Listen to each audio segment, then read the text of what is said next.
අද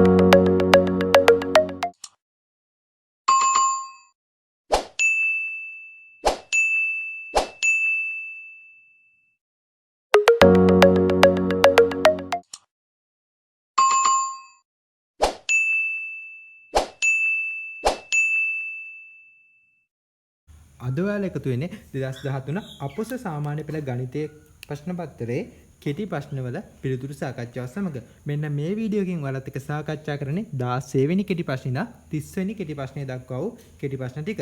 ඔයා පළවෙනි කෙටි ප්‍රශ්න 15 බැලුවේ නැත්නම් මීට කලින් තියෙන වීඩියෝ එක දිහා බලලා ඊට පස්සේ මෙන්න මේ වීඩියෝ එකත් එක්ක එකතු වෙන්න කියලා මම ඔයාලට මතක් කරනවා. එහෙනම් අපි යමු 16 වෙනි ගානට. ඔයාලට කියලා තියෙනවා O කේන්ද්‍රය වූ වෘත්තයක් හා OABCD සවිධි පංචාස්ත්‍රයක් රූපයේ දැක්වේ AEDE අගය සොයන්න කියලා තියෙන්නේ. ඒ කියන්නේ AED කියන කෝණේ ඒකට එන අගය මොකද්ද කියලා තමයි ඔයාලෙන් අහන්නේ. එතකොට AED කියන්නේ මොකද්ද? AED කියන්නේ මෙන්න මේ කෝණය. එතකොට ඔයා හොයන්න ඕන මෙන්න මේ කෝණයට එන අගය මොකද්ද කියලා. දැන් ගාන හදන්න කලින් මම ඔයාලට කියන්න, ඒ කියන්නේ පෙන්වන්න මේකේ තියෙන වැදගත් දෙයක්. බලන්නකො මෙන්න මේ කෑල්ල නැතුව මෙන්න මේ රූප සරහන මම ඔයාලට ඇඳලා පෙන්නන්නම්කො.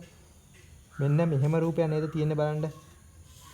මෙතන O තියෙනවා, මෙතන E තියෙනවා, මෙතන A තියෙනවා, මෙතන D තියෙනවා. ඒ කියන්නේ මේ කෑල්ල නැතුව මෙන්න මේ කොටස තියෙන රූපයක් මම ඇඳේ. දැන් ඔයාගෙන් මෙන්න මෙතෙන්ට එන කෝණේ අගය තමයි අහන්නේ.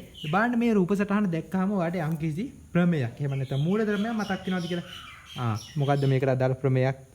මෙන්න මේ කෝණ හොයන ප්‍රමේය මොකද්ද? කේන්ද්‍ර ආපාත කෝණය පරිධි ආපාත කෝණය මේ දෙගුණයක් කියන එක එන්නේ. ඒ ප්‍රමේය ඔයාලට මෙන්න මේ රූප සටහන දැක්ක ගමම මතක් වෙන්න ඕන. එතකොට බැරිලාත්වා මෙන්න මේ කෝණේ අගේ දන්නවා නම් ඒ ප්‍රමේය අනුව ඔයාලට මෙන්න මේ කෝණේ අගේ නිකම්ම හොයන්න පුළුවන්. දැන් අපි මේකට අදාළ මෙන්න මෙතෙන්ට එන කෝණේ කොහොමද හොයාගන්නේ? ඒ කෝණේ හොයන්න තමයි මෙන්න මේ තව දත්තයක් දීලා තියෙන්නේ. මොකක්ද ඒ දත්තේ? OABCD සවිධි පංචාස්ත්‍රයක්ලු. එතකොට OABCD කියන්නේ සවිධි පංචාස්ත්‍රයක්. මෙන්න මේ කෝණය මොකද්ද? එන්නේ ඒ සවිධි පංචාස්ත්‍රයේ අභ්‍යන්තර කෝණයක්. දැන් සවිධි පංචාස්ත්‍රයේ තියෙන වැදගත් ලක්ෂණ මොනවද? පාද පහම එකිනෙකට සමානයි.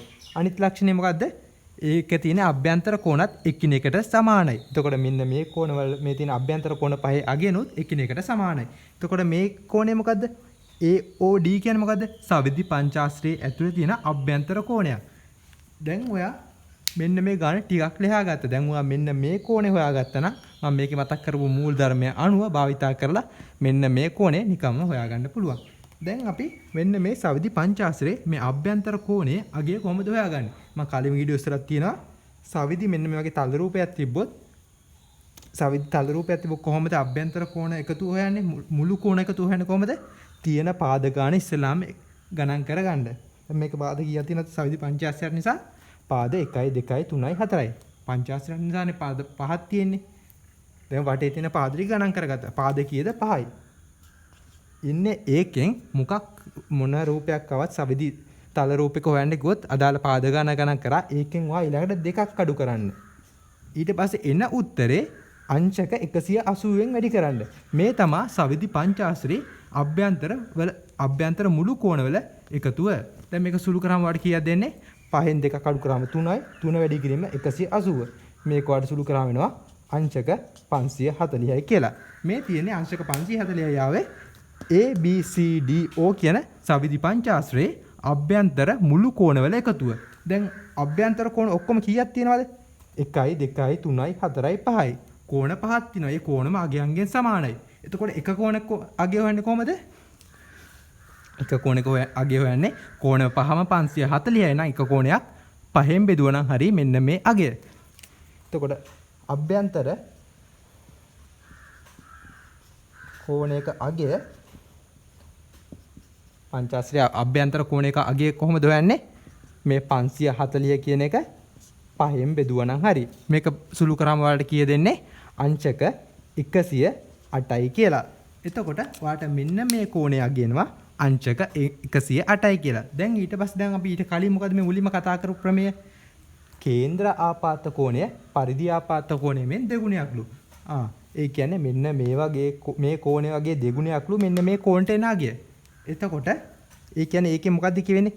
මෙන්න මේ කෝණයට එන අගය මේ කෝණය වගේ දෙගුණයක්නේ කියන්නේ. එතකොට දැන් අපි මේ කෝණය x කියලා දාගමුකෝ. දැන් මේ කෝණය හොයන්න ඕන. මේක x නම් මේක 2x. මොකද්ද? මේක x නම් මේක 2x. කොහොමද ඒක දාගත්තේ? අපි මුලින් කතා කරපු ප්‍රමේය. කේන්ද්‍ර ආපාත කෝණය පරිදි ආපාත කෝණය මෙන් දෙගුණයක්. දැන් මේක දෙකෙන් වැඩි කරාම නෙමෙයි 2x එන්නේ. ඒ කියන්නේ මේ කෝණය වගේ මෙන්න මේ කෝණය වගේ දෙගුණයක්ලු මෙන්න මේ කෝණය. හරිනේ. දැන් එතකොට අපි මේකට එන අගය හොයාගත්තා. කීයද? 108යි. ඒ කියන්නේ 2x සමානයි 108යි කියලා ඔයාලට ලියන්න පුළුවන්. කොහොමද අපි මේ මුලින්දම කතා කරගෙන ආවා. දැන් ඔයාලට ලියන්න පුළුවන් 2x සමානයි අංශක 108යි කියලා. දැන් ඔයාගේ 2x නෙමෙයි නේ බලාපොරොත්තු වෙන්නේ. ඔයාගෙන් අහන්න මෙන්න මේ කෝණයගනේ මේ කෝණයගේ අපි x කියලා තමයි දාගත්තේ. එතකොට x හොයන්න මේ දෙපැත්තම දෙකෙන් බෙදුවා නම් x සමානයි අංශක 54යි කියලා එනවා. එතකොට මේකේ ඔයාලට දන්නේ නැති දෙයක් තිබ්බේ නෑ. තිබ්බේ ඔයාලා හොය සාමාන්‍යයෙන් හදන ගාන පාන්ති කාමරේ හදන ගානම මෙන්න මේ චුට්ටක් මොඩිෆයි කරලා තමයි දීලා තිබ්බේ. මේ කෝණයගේ කෙලින්ම දීලා නැතුව හොයාගන්න වෙන විදියක් වෙනස් ක්‍රමයකට දීලා ඒ කෝණය හොයාගෙන අදාළ ප්‍රමේය දාලා නිකම්ම උත්තරේ හොයන්න තමයි ඔයාලට තිබ්බේ. එතකොට ඔයාලට එනවා අවසාන උත්තරේ විදිහට මෙන්න මේ AED කෝණය අංශක 54යි කියලා. 17 වෙනි ගාන සමාන කාර්යක්ෂමතාවයෙන් යුත් අස්සනු නෙලන යන්ත්‍ර තුනක් එක විට යොදාගත් විට කුඹුරු යායකින් හරියඩක් ගොයම් කැපීම සඳහා පැය දෙකක කාලයක් ගත වෙයි. එවැනි යන්ත්‍ර හතරක් යොදාගත් විට මුළු කුඹුරු යායෙම ගොයම් කැපීමට ගතවන පැය ගාන කීයද කියලා තමයි ඔයාලෙන් අහලා තියෙන්නේ.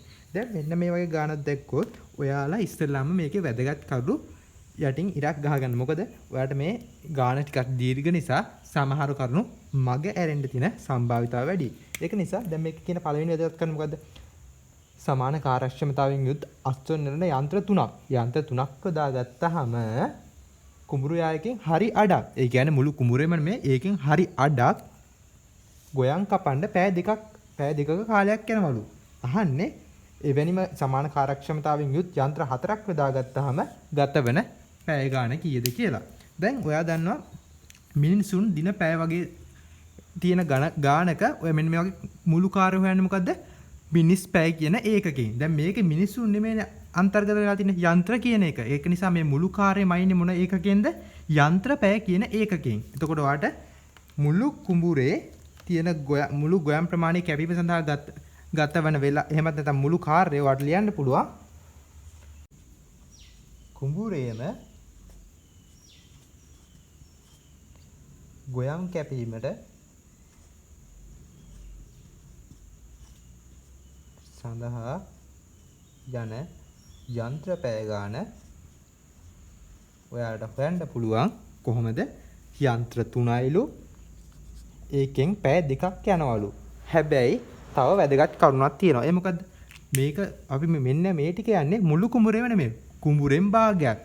මේ තියෙනවනේ මේ කුඹුරු යායකින් හරි අර්ධයක්. ඒක නිසා අපිට අවශ්‍ය මොකද්ද? කුඹුරු යායකින් හරි අර්ධය නෙමෙයි මුළු කුඹුරු යායම. භාගයක් කරන්න කුඹුරෙන් භාගයක් කරන්න මෙච්චරක් යන්ත්‍ර පැය යනවනම් මුළු කුඹුරකම කරන්න කොච්චරක් යනවද? මෙන්න මේ සංඛ්‍යාව ආයෙත්වා දෙකෙන් වැඩි කරා නම් හරි. ඇයි එහෙම කරේ?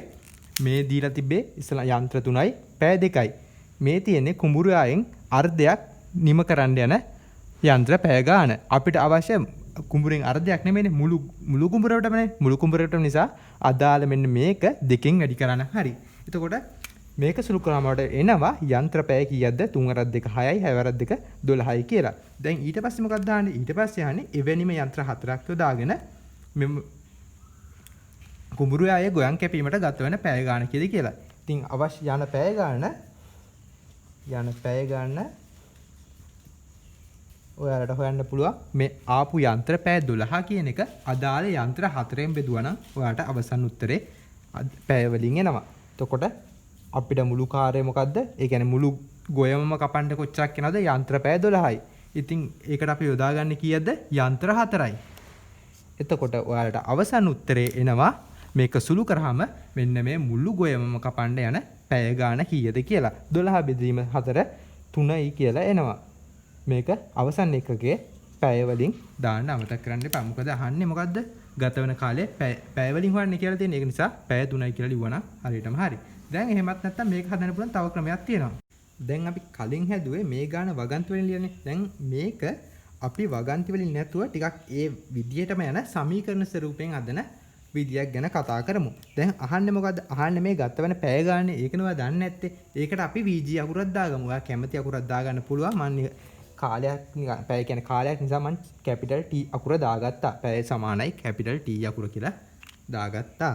දැන් මේකේ මොකද්ද කියන්නේ? යන්ත්‍ර තුනක් යොදාගෙන පැය ගානකින් කුඹුරේ භාගයක් කරනවලු. කුඹුරේ භාගයක් ඉවර කරනවානේ කියන්නේ. දැන් මුළු කුඹුරෙම කරන්න ඒ වගේ දෙගුණයක් අපි හොයපුක දෙකෙන් වැඩි කරන්න කලුත් කරන්නේ. ඒ කරපු මුළු කාර්යයයි ආයේ දැන් යන්ත්‍ර හතරක් යොදාගෙන කරන මුළු කාර්යය අවස්ථා දෙකේදීම සමානයි නේද බලන්න. ගොයම එක කුඹුරු ආයක තියෙන ගොයම් කපනවනේ ඒකනේ මේ කියන්නේ. අවස්ථා දෙකේදීම කරන්නේ එකම දෙයන්නේ. ඒක නිසා ඔයාට මෙන්න මෙහෙම සමීකරණයක් හදන්න පුළුවන්. මොකද්ද?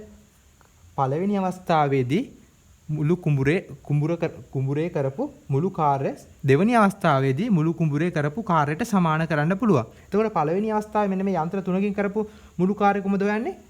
3 කියන එක වැඩි කරනවා 2කින්. මේ තියෙන්නේ මුළු යන්ත්‍ර පැය ගාන. අදාළ කාර්ය කරපු මුළු යන්ත්‍ර පැය ගාන. මේ හැබැයි මේ තියෙන්නේ කුඹුරෙන් අර්ධයක්. අපිට ඕන මුළු කුඹුරම. ඒක නිසා මේක 2කින් වැඩි කරනවා.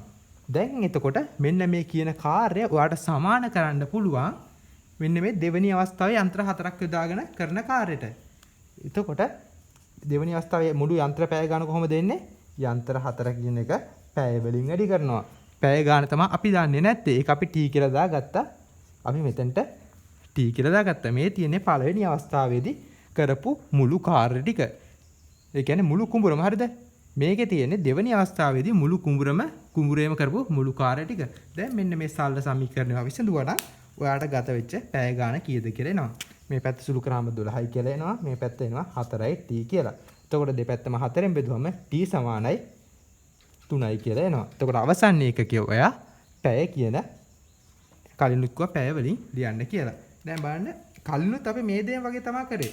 අපි ඒක වගන්තිම ස්වරූපයෙන් ලියලා පේලියෙන් පේලියට ගිහිල්ලා අවසන් උත්තරේ පැය 3යි කියලා ලබාගත්තා. මේක මෙහෙම නෙමෙයි කරේ. මේ කරේ අපි අවස්ථා දෙකේ මුළු කාර්යය එකපාරම සමාන කරා. එතකොට සරල සමීකරණයක් වගේ එකක් ආවා. ඒක අපි සුළු කරාම අවසන් උත්තරේ කලින් උත්තරේම ආවා.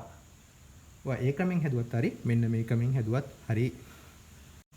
18 වෙනි ගාන රූපයේ දැක්වෙන ආකාරයේ වූ ABC ත්‍රිකෝණාකාර ලෝහ තහඩුවක කුඩා H සිදුරක් විදිය යුතුව ඇත්තේ H සිට A හා B ට ඇති දුර සමාන වන පරිදි හා C සිට A ටත් H ටත් ඇති දුර සමාන වන පරිදිය.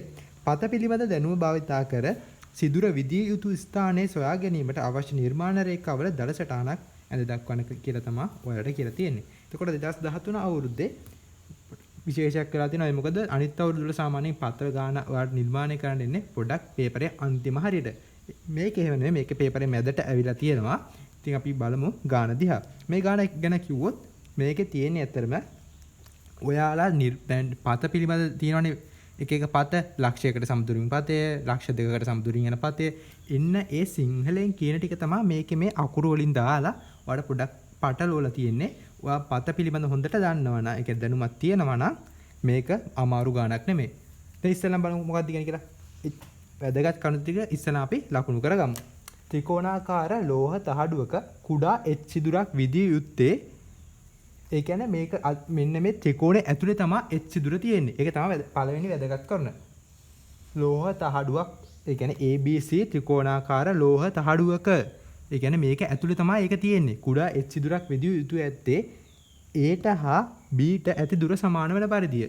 ඒ කියන්නේ මෙන්න මේ ලක්ෂ දෙකට සමදුරින් තමයි H කියන එක තියෙනවා කියන්නේ. එතකොට H සිට A ට හා B ට ඇති දුර සමාන වෙන පරිදි හා C සිට A ටත් H ටත් ඇති දුර සමාන වෙන පරිදිය. ඒක තමයි ඊළඟ වැදගත් කරුණ.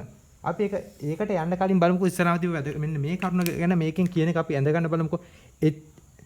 සිදුර විදිය යුතු ඇත්තේ H සිට A ටත් A හා B ට ඇති දුර සමාන වෙන පරිදි. ඒ කියන්නේ H තියෙන්නේ මෙන්න මේ ලක්ෂ දෙකට සමාන වෙන පරිදිලු. එතකොට ලක්ෂ දෙකකට සමදුරින් යන පතේ කියන්නේ මොකද්ද? ලම්බ සමච්ඡේදකය. දැන් බලන්න. එතකොට ඔයා A ලක්ෂණුයි B ලක්ෂණුයි ලම්බ සමච්ඡේදයකට නිර්මාණය කරා නම් H ලක්ෂය NA ලම්බ සමච්ඡේදකයේ ඔස්සේ ඕනම තැනක තියෙන්න පුළුවන්. දැන් කොහොමද ලම්බ සමච්ඡේදක නිර්මාණය කරන කව කට්ටුව මෙතනින් තිබ්බා. මෙන්න මෙහෙම සාමාන්‍යකරන විදිහට ලම්බ සමච්ඡේදකයක් නිර්මාණය කරන්න තියෙන්නේ. මේක දල සටහන නිසා ඔයා මෙන්න මේ වගේ ඇද්දනම් හරි. එතකොට ඔයාලට ලම්බ සමච්ඡේදකේ මෙන්න මෙහෙම එනවා. එතකොට මෙන්න මේක තමයි ඔයාලට එන ලම්බ සමච්ඡේදකය.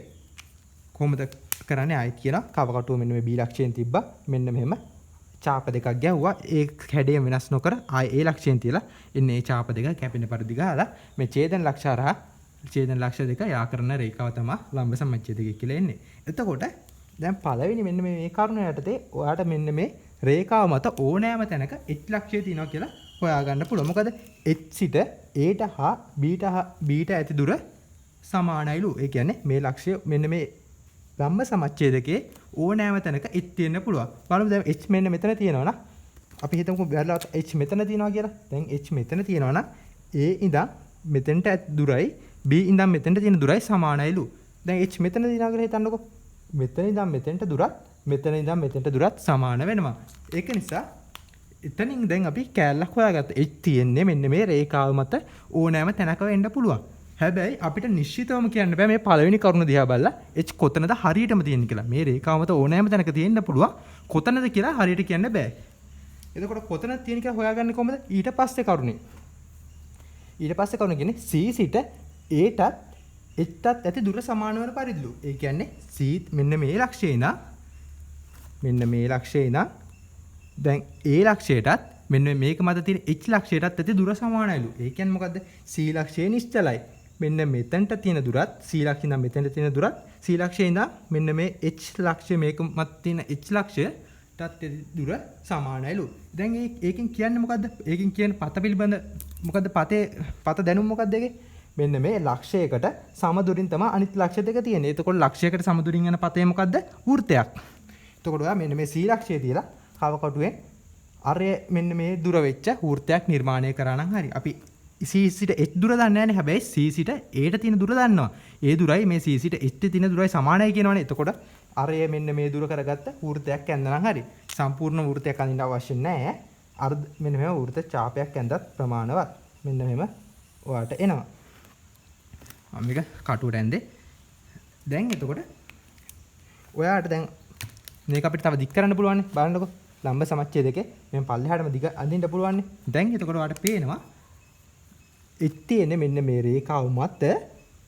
හැබැයි c සිට h ට තියෙන දුරත් c සිට a ට තියෙන දුරත් c සිට h ට තියෙන දුරත් සමානයිලු. එතකොට මෙන්න මේ පාට දෙකෙන් ඇඳ රේඛාව ඡේදනය වෙන තැන තමයි h ලක්ෂය තියෙන්නේ. දැන් ඔයාට පේනවා ලක්ෂ දෙකකදී ඡේදනය වෙනවා. ඒ කොතනද?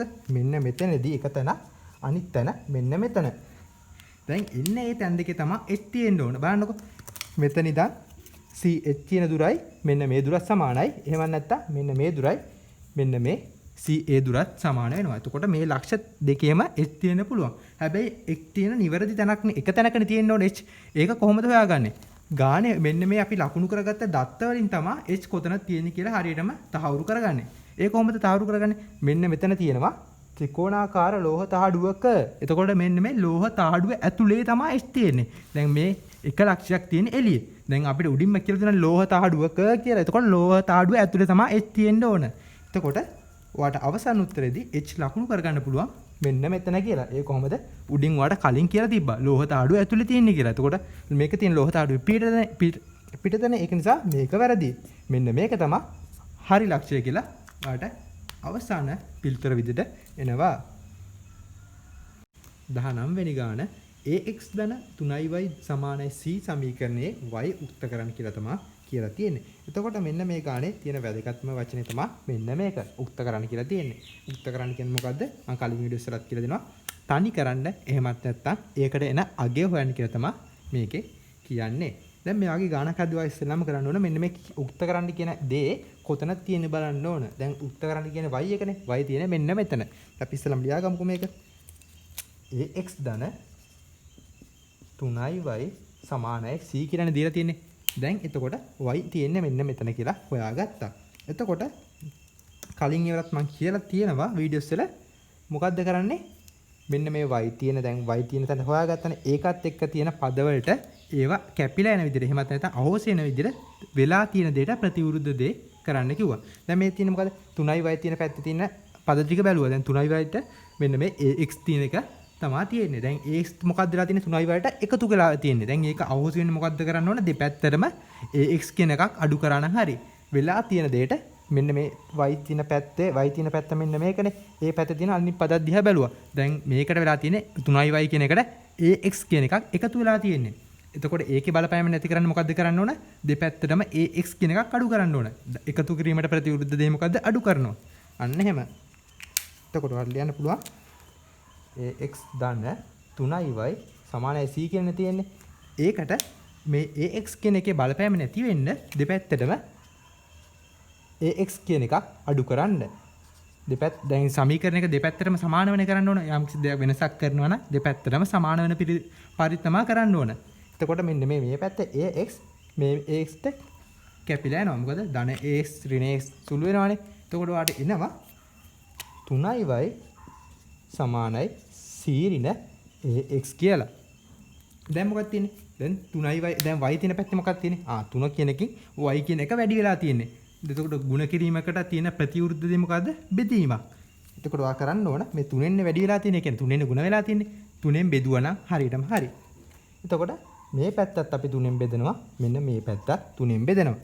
ආයෙත් කියනවා සමීකරණයක යම්කිසි එක පැත්තකට යම්කිසි දෙයක් කරනවා නම් ඊට සමානව අනිත් පැත්තට ඒ දෙයම කරන්න ඕන. එතකොට උඩ තියෙන 3ට යට තියෙන 3 සුළු වෙලා යනවා. එතකොට අවසන් උත්තරේ y සමානයි c ඍණ ax බෙදීම 3යි කියලා එනවා. එතකොට ආයෙත් මම කියන මේ ගාන පොඩ පැහැදිලි කරනවා. ඉස්සෙල්ලාම y තියෙන කොතනද කියලා බැලුවා.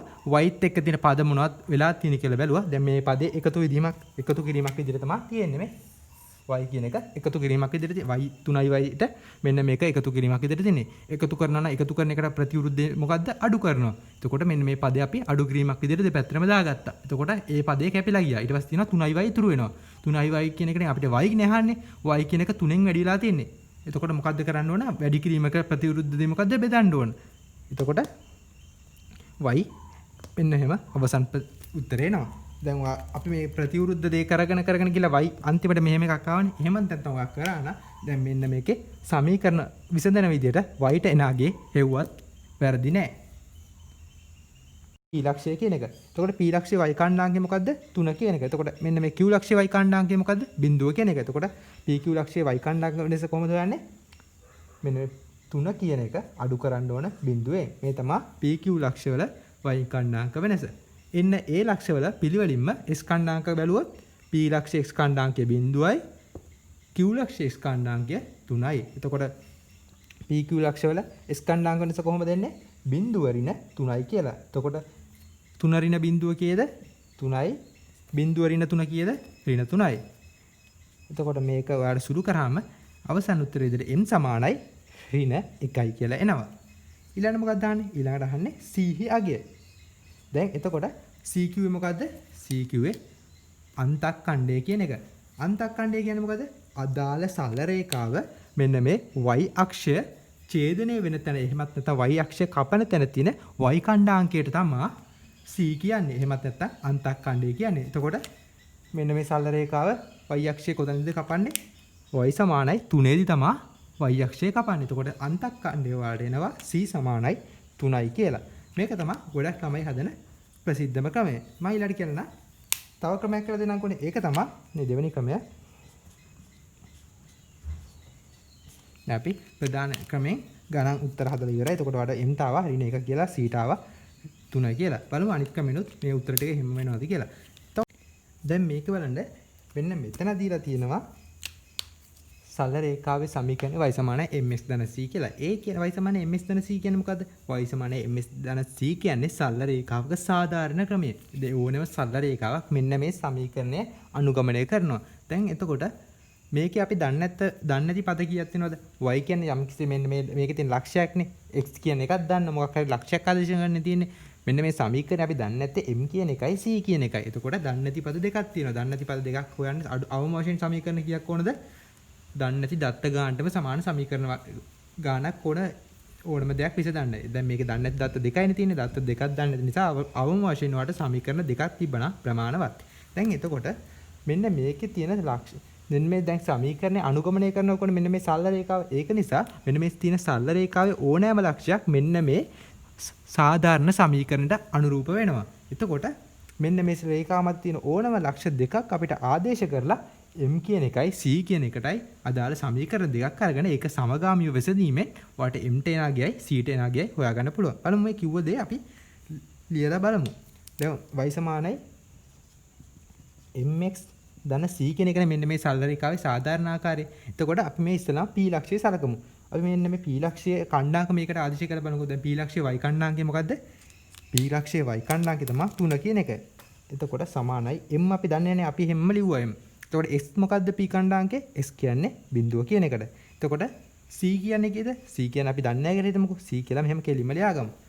එතකොට මෙන්න මේක තමයි පළවෙනි සමීකරණය. දැන් මේක තව සුද්දා සුළු කරන්න පුළුවන්. 3 සමානයි m බිඳුවෙන් එඩි කරාම බිඳුවයි. c කියලා මේකේ c සමානයි 3යි කියලා එනවා. දැන් බැලුවොත් අන්තක්කණ්ඩේ දන්නේ නැති ළමයිට දැන් අන්තක්කණ්ඩේ මම මේක හැදුවේ කොහොමද? අන්තක්කණ්ඩේ කියන්නේ මෙන්න මේ y අක්ෂයේ කපන තැන සරල රේඛාව y අක්ෂයේ කපන තැන තියෙන y කණ්ඩාංකය. y කණ්ඩාංකය කියලා. දැන් ඒක දන්නේ නැහැ කියලා ළමයි. එහෙම ඒක නිසා බය වෙන්න එපා. මෙන්න මේකට ආදේශ කරාම වට c හිට එනාගේ නිකම්ම එනවා. ඒක ඔයා දැනගෙන තියෙන්න ඕනේ. මෙන්න මේක කපන ලක්ෂය තමයි c නොත් අන්තක්කණ්ඩය කියන්නේ. එතකොට අපි දැන් c එක හොයාගත්තා. දැන් අපි බලමු තව ලක්ෂයක් මෙන්න මේ සමීකරණයට ආදේශ කරලා මේ රේඛාවක් තියෙන කැමති ලක්ෂයක් තෝරගන්න. අපි මේකට q කියන පැහැදිලි ලක්ෂයක් තියෙනවානේ. අපි ඒක q කියන එක ආදේශ කරලා බලමු. මොකද සමීකරණය y සමානයි mx ධන c. q ලක්ෂයේ y කණ්ඩාංකය මොකද්ද? y කණ්ඩාංකයේ 3 සමාන y කණ්ඩාංකයේ බිඳුවයි. m කියන එක අපි දන්නේ නැහැනේ. m එකේ හැම ලියාගමු. x කියන්නේ කීයද? x කියන්නේ 3යි. එතකොට c කීයද ආවේ? c ආවේ 3යි කියලා. එතකොට මෙන්න මේක සුළු කරාම වලට එනවා 3යි m ධන 3 සමානයි බිඳුව කියලා. එතකොට 3යි m සමානයි ඍණ 3යි කියලා එනවා. දෙපැත්තම 3ෙන් බෙදුවාම m සමානයි ඍණ 1 කියලා එනවා. එතකොට අපිට උඩ ආපු උත්තර ටිකම පිළිවෙලට ගානටම ආවා. එතකොට ඔයා මෙන්න මේ ක්‍රමයෙන් කරත් හරි මෙන්න මේ ක්‍රමයෙන් කරත් හරි. බැලලා දැන් අන්තක්කණ්ඩේ දන්නේ නැති ළමෙක්ට නම් මෙන්න මේ ක්‍රමයෙන් කරුවාම නිකම්ම උත්තර දෙක ලබා ගන්න පුළුවන්. 21 වෙනි ගාන පහත දී ඇති ප්‍රකාශන අතුරෙන් සෑම නිවැරදි ප්‍රකාශයක් ඉදිරියෙන් හරි ලකුණද සෑම වැරදි ප්‍රකාශනයක් ඉදිරියෙන් වැරදි ලකුණද යොදන්න කියලා මෙන්න මේ ප්‍රකාශ තුනක් දීලා තියෙනවා. එතකොට මෙන්න මේ ගාන හදන්න කලින් ඔයාලට කියන්න ඕන වැදගත් දෙයක් තියෙනවා. ඒ මොකද්ද? දැන් ඔයාට මෙන්න මේ තියෙන ප්‍රකාශය හරිද වැරදිද කියලා තියෙන්නේ. ඔයාගෙන් උත්තරයක් නෙමෙයි බලාපොරොත්තු වෙන්නේ. ඔයාට ඉතින් ඕනේ නම් මෙන්න මේ 9.2 8.1කින් ගුණ කරලා එන අගය 72ට වඩා කුඩාද නැත්නම් එහෙමත් නැත්නම් විශාලයිද කියලා බලන්න පුළුවන්. මේකෙත් එහෙමයි 84 2.1කින් බෙදලා 2.01කින් බෙදලා එන අගය හොයලා මේකට අඩුද වැඩිද කියලා කියන්න පුළුවන්. මේකෙත් එහෙමයි 2.03 කියන එක ගණය ගන්නවා කියන්නේ 2.3 තුන් පාරක් වැඩි කරන එකට ගණය ගන්නවා කියන්නේ 2.03 ආය වැඩි කරනවා 2.03. මේක තුන් පාරක් වැඩි කරනවා කියන්නේ මේකේ තේරුම ඔයාලට පුළුවන් මේ දෙක ඉස්සරහ වැඩි කරලා එනාගේ හොයලා ඒක ආයේ මේකෙන් ගුණ කරන්න හරි. ඉතින් බලන්න මේ ගානෙම ඔයාලට සුළු කිරීම් දෙකක් කරන්න තියෙනවා. ඉතින් මේ වගේ ගානක් දුන්නාම ඔයාලට ලකුණු දෙකයිනේ මේවට හම්බෙන්නේ.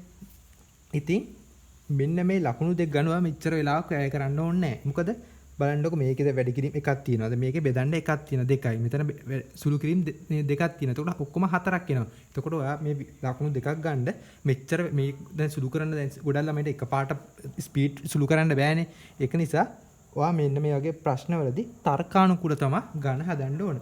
ආයෙත් කියනවා මෙන්න මේ ගාන මෙහෙම සුළු කරලාට හොයන්න පුළුවන්. හැබැයි වෙලාව යනවා. මේක ඔයා ටයිමින් දීලානේ මේ පේපර් එක කරන්න දෙන්නේ. ඒක නිසා මේ වගේ ගණන් දැක්කහම ඔයා හරි වැරදි නිදාන තියෙන්නේ. අනික මේ වැඩිද ලොකුද කුඩාද විශාලද කියලා ඒවනේ හාලා තියෙන්නේ. ඉතින් ඒවා හොයන්න ඔයා පොඩක් තර්කානුකූලව හිතුවා නම් ටිකක් හරි. දැන් මොකද්ද මේ තියෙන්නේ? 9.2 වැඩි කිරීම 8.1. ඒක එන අගය කුඩායලු 72ට වඩා. ඉතින් බලමුකෝ අපි. දැන් 9.2ට 9 කියන එකට 2 කියන එකට ආසන්නම පූර්ණ සංඛ්‍යාව මොකද්ද? 9. එතකොට ආයි 8.1 කියන එකට ආසන්නම පූර්ණ සංඛ්‍යාව මොකද්ද? 8 කියන එක. ඒ දෙකේ අගය බලමු කීය දෙන්නේ කියලා. ඒ 9 වරක් 8 කීය දෙන්නේ? 72යි. අන්න ඒ දෙකේ අගය 72ක් කියලා එනවා. දැන් මේකේ තියෙන්නේ මොකද්ද? 9.9 වැඩි කිරීම 8 නෙමෙයි මේකේ තියෙන්නේ 9.2 වැඩි කිරීම 8.1 කියලා. මේකේ තියෙන අගය බලන්නකො මෙතන තියෙන 9ට වඩා මේ 9.1 කියන එක වැඩිනේ. එතකොට 9 කියන එකේ මෙන්න මෙතන වැඩි කරන එක වැඩි වෙනවා. දැන් 8 මෙතන තියෙන 8 මෙතන තියෙන 8.1. එතකොට 8.1 කියන්නේ 8ට වඩා වැඩිනේ. එතකොට මේ පැත්තේ අගය වැඩි වෙද්දී මෙතන වෙන 72 මේ පැත්තේ අගය වැඩි වෙද්දී මේක සමාන සමීකරණයනේ. දැන් 9 වරක් 8 සමානයි 72යි. එතකොට මෙන්න මේ පැත්තේ තියෙන අගය වැඩි වෙද්දී ඊට එහා පැත්තේ තියෙන අගෙත් වැඩි වෙන්න ඕනේ නේද? එහෙනම් බලන්න. දැන් මෙතන 9 කියන එක 9.2 වුණා කියන්නකො. එතකොට 9 තියෙන අගය වැඩි වෙනවා. මේ පැත්ත වැඩි වෙනවා. එතකොට මෙන්න ඊට එහා පැත්තේ තියෙන අගෙත් ඔටෝ වැඩි වෙනවා. එතකොට මෙන්න එතකොට 9.2 වැඩි කිරීම 8.1 කියන උත්තරේ 72ට වඩා වැඩි වෙන්න ඕන. ඒ කොහොමද ආවේ? දැන් නම්බරක් 8 72යි නම් 9ට කියන 9ට වඩා වැඩි සංඛ්‍යාවක් 8ට වඩා වැඩි සංඛ්‍යාවකින් වැඩි කරාම එන උත්තරේ අනිවාර්යෙන් 72කට වඩා වැඩි වෙන්න ඕනේ නේද? එන්න එහෙම තමයි තර්ක කරලා ගන්න. එතකොට මේක කියන්නේ එහෙමද? එහෙම මේක අනිත් පැත්ත කියන්නේ මේ දෙකේ ගුණිතය 72කට වඩා කුඩාලු. දැන් අපිට එහෙම නෙමෙයිනේ ආවේ. මේක 72කට වඩා වැඩි කියලා. ඒ නිසා ඔයාලට කෙලින්ම මේක වැරදි කියලා දාන්න පුළුවන්. ඔයා මේක හිතින් හිතුවනම් හරි මෙච්චර ලියලියා දඟලන්න ඕනේ නැහැ. පොඩ්ඩක් මේක දිහා බලලා හිතුවනම් හරි. දැන් ඊළඟ එක බලමුකෝ. ඊළඟ එකේ කියන්නේ 84 බෙදීම 2.01 42කට වඩා කුඩාලු. එහෙමද වෙන්නේ කියලා බලමු. 84ට 84 අපි කෙලින්ම ගත්තා හැගෙන දශම ගානක් දීලා නැහැනේ. ඒක බෙදන්න ඕන 2.1 2.01. දැන් 2.01ට ළඟම තියෙන පූර්ණ සංඛ්‍යාව මොකද්ද? 2 කියන එක. බලමු මේ දෙක සුළු කරාම මොකද්ද එන්නේ කියලා. 84 දෙකෙන් බෙදුවම කීයද? 42යි. 84 බෙදුවා 84 දෙකෙන් බෙදුවම තමයි 42 එන්නේ. එතකොට 84 2.01කින් බෙදුවම මොන අගයක් දෙන්නේ? ඒක හොයන්න ඔයාලට පොඩි දැනුමක් තියෙන්න ඕනේ. මොකද්ද? දැන් 2 කියන එකට වඩා 2.01 කියන්නේ පොඩ්ඩක් හරි වැඩි සංඛ්‍යාවක්නේ. 2.01 කියන්නේ 2ට වඩා පොඩ්ඩක් හරි විශාලයිනේ. එතකොට මෙන්න මේ බෙදද්දී හරේ අගේ එන්න වැඩි වෙද්දී එන උත්තරේ මොකද්ද වෙන්නේ? එන්න අඩු වෙනවනේ. දැන් 2.01 කිව්වත් මෙතන 3 තිබ්බත් බලන්නකො ටිකක් හරි වැඩිනේ. 2ට වඩා වැඩි සංඛ්‍යාවනේ තියෙන්නේ. ඉතින් යට අගේ එහෙම කියන්නේ හරය වැඩි වෙන්න එන උත්තරේ අඩු වෙනවා. ඒ කොහොමද කියන්නේ? දැන් මෙතන දෙකක් තියෙනවා. ඔයා හිතන්නකො මෙතන 4 ආව කියලා. 2ට වඩා වැඩි සංඛ්‍යාවන්නේ. එතකොට 4ෙන් බෙදුවම කීයද එන්නේ? 21යි කියලා. දැන් 42කට වඩා කුඩා කියන්නේ එන්නේ වගේ තමයි.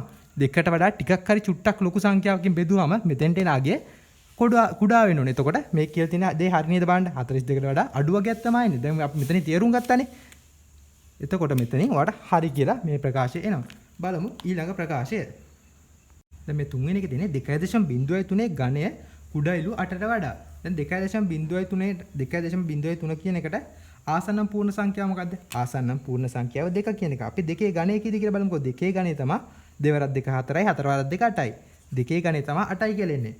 එතකොට දැන් 2.03 කියන්නේ මොකද්ද? 2ට වඩා වැඩි සංඛ්‍යාවක්. එතකොට මේ පැත්තේ අගේ දැන් මේ ඝනයේ තියෙන 2 කියන එකට වඩා 2.03 කියන එක වැඩි. එතකොට මේ පැත්තට එන අගයත් වැඩි වෙන්න ඕනේ නේද බලන්න. දැන් මේ සමීකරණයක් විදිහට තියෙන කියලා හිතන්නකෝ. දැන් මේ පැත්ත වැඩි වෙනවා නම් ඊට සමානුපාතිකව මේ පැත්තත් වැඩි වෙන්න ඕන. අර අනුලෝමව සමානුපාතිකයි කියන්නේ. එන්න එහෙම තමයි වෙන්නේ. මේ පැත්ත සමීකරණයක වැඩි වෙනවා නම් ඊට සමානව අනිත් පැත්තත් වැඩි වෙන්න ඕන. දැන් 2 කියන එක 2ට වඩා 2.03 කියන එක වැඩිනේ. ඒකේ ඝනය ගත්තාම 8ට වඩා වැඩි උත්තරයක් එන්න ඕන. එතකොට මේක එහෙමද කියලා තියෙන්නේ? 2.03 ඝනය 8ට වඩා අඩුයිලු. ඒක නිසා මේ ප්‍රකාශය කෙලින්ම වැරදි කියලා ගන්න පුළුවන්. එතකොට මේ වගේ ගණන් වල සුළු කරන්න ඕනේ නැහැ. අපි මේ හදලා ගත්තා වගේ හිතෙන් ඔයාලට මෙන්න මේ දිහා බලලා මේ පූර්ණගයන් සලකලා හරිද වැරදිද කියලා හොයාගන්න පුළුවන්. ඔයා මේ වැඩි කරන්න ගියොත් නම් කරන ලොකු අපරාධයක්. මොකද මෙන්න මේවා සුළු කරන්න යද්දි වෙලා වැඩි අනික වැරදෙන්නත් ගොඩක් තියෙන සම්භාවිතාව වැඩිනේ බලන්නකො. මේ ඝණයක් ගද්දි 2.03 තුන් පාරක් වැඩි කරන්න එපා. එතකොට එන උත්තරේ හරි දශම ගණන් වැඩි වෙනවා. දශම ස්ථාන තියද්දි වල වැරදෙන්න පුළුවන්. ඒක නිසා එන උත්තරෙත් ටිකක් වැරදෙන්න තියෙන සම්භාවිතාව වැඩි. ඒක නිසා ඔයා මෙන්න වගේ තර්ක කරලා ගත්තා නම් වඩාත් හොඳයි.